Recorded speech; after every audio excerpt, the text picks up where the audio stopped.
और मुझे कहते हुए गर्व है कि प्रदेश में भारतीय जनता पार्टी की सरकार ने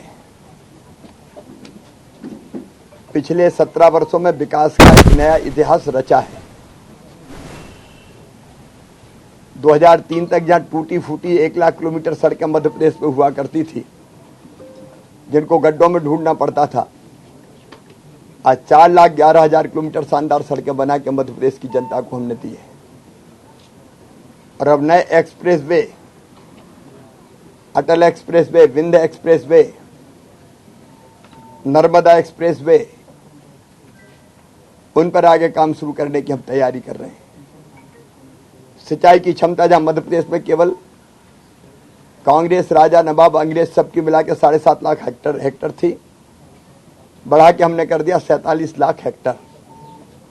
और अभी भी मैं आज चिंकी बोरास सिंचाई की परियोजना जो 4,000 करोड़ रुपए से ज्यादा लागत की है, उसका शिलान्यास करने जा रहा हूं।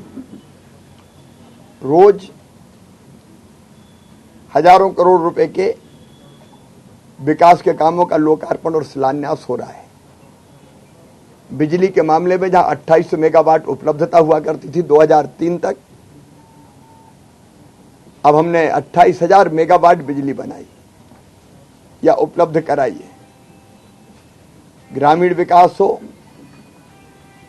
या शहरी विकास, एक तरफ सीएम राज स्कूल के भवन बन रहे हैं, मेडिकल कॉलेज केवल 5 हुआ करते थे, अब 25 हमने या तो बन गए, बन रहे या स्वीकृत हो गए। कॉलेजेज हो, स्कूल हो,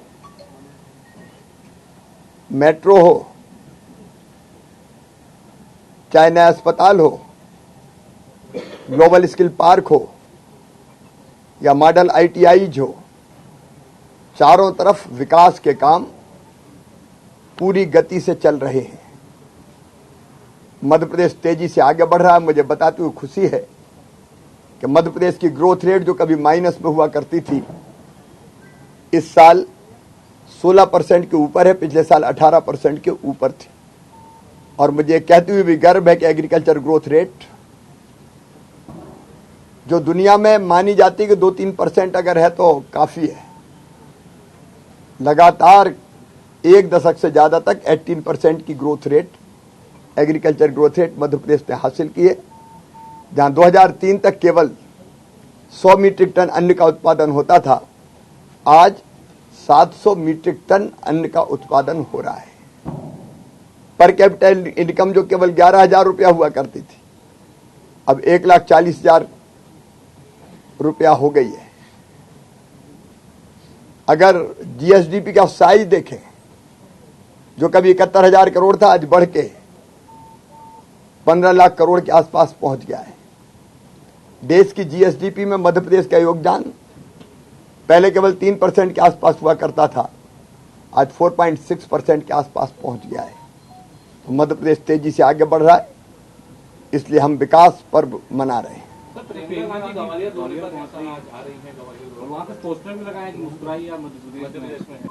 मुस्कुराइए इसलिए मध्य प्रदेश में क्योंकि मध्य प्रदेश तेजी से आगे बढ़ रहा है। और याद कीजिए वो दिन जब 2003 तक श्रीमान बंटा ढार जी की सरकार हुआ करती थी, ना पानी, ना बिजली, ना सड़कें। और 1.25 साल वो भी याद कीजिए जब किए गए वादे निभाए नहीं गए। कर्जा माफी हो, बेरोजगारी भत्ता हो, किसानों को समर्थन मूल्य के ऊपर बोनस देना हो, एक भी वादा कांग्रेस ने पूरा नहीं किया था। उल्टे मैडम प्रियंका जी, बेटियों की हम शादी करते थे, शादियां तो हो गई, उनका पैसा नहीं दिया जो शादी के साथ दिया करते थे। हम लोग बेगा भारिया शहरिया बहनों को 1,000 रुपया देते थे हर महीने, कमलनाथ जी ने वो भी बंद कर दिया था। बेटा बेटियों को लैपटॉप देते थे, अच्छे नंबर लाते थे, हमारी वो योजना बंद की। संबल बंद की, तीर्थ दर्शन बंद की, और तो और प्रधानमंत्री आवास योजना के मकान जो गरीबों के ऊपर छत देने का काम करते हैं, कांग्रेस की सरकार ने 1.25 साल में वो भी वापस लौटा दिए थे। और जल जीवन मिशन पे काम ही शुरू नहीं किया। तो जब प्रियंका जी आई हैं तो इन बातों का उनको जवाब देना पड़ेगा। सर, मणिपुर को लेकर के हंगामा लगा, बहुत दुखद है दुर्भाग्यपूर्ण है, मन को तकलीफ और पीड़ा से भर देने वाली है।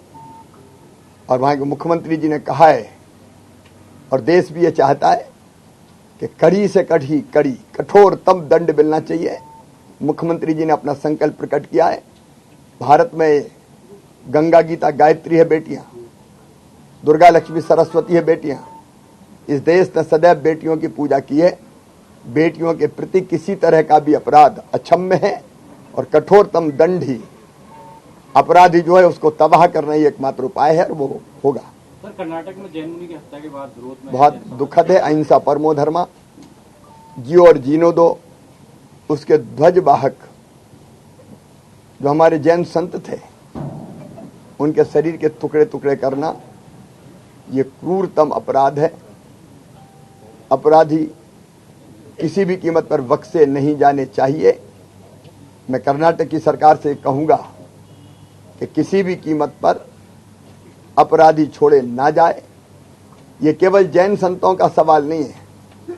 जैन संत वंदनीय है, पूजनीय है, त्याग के अनुपम उदाहरण है। वो उनका अपना कुछ नहीं है, वो तो लोक कल्याण के लिए काम करते हैं। लेकिन ये देश का अपमान है, देश के विश्वास का कत्ल किया गया है, ये संतों के विश्वास का कत्ल किया गया है। अपराधियों को किसी भी कीमत पर छोड़ा नहीं जाना चाहिए। अब इंडिया गठबंधन हो गया है। प्रधानमंत्री श्रीमान नरेंद्र मोदी जी की लोकप्रियता इतनी जबरदस्त है कि अलग अलग राज्यों में एक दूसरे को पानी पी पी के गाली देने वाले, कोसने वाले, आपस में लड़ने वाले अब दिल्ली में दोस्ती इसलिए कर रहे हैं कि मोदी जी अगर रहे तो उनके काले कारनामे जो जिनने किए हैं, भ्रष्टाचार जिनने किया है, वो किसी भी कीमत पर बचेंगे नहीं। और इसलिए जो दागदार हैं वो सब इकट्ठे हो रहे हैं। प्रधानमंत्री जी के समर्थन की बाढ़ देख के एक पेड़ पे बैठने की कोशिश कर रहे हैं, लेकिन अभी दूल्हा तो तय नहीं हुआ, फूफा नाराज हो गए। आपने बीच में देखा होगा, कभी नीतीश जी ने कहा कि ये इंडिया मैं सहमत नहीं हूं, कभी लालू कुछ कह रहे हैं। तो अभी तो बिना दूल्हे की बारात में फूफा नाराज हुए हैं, कल क्या होगा। धन्यवाद।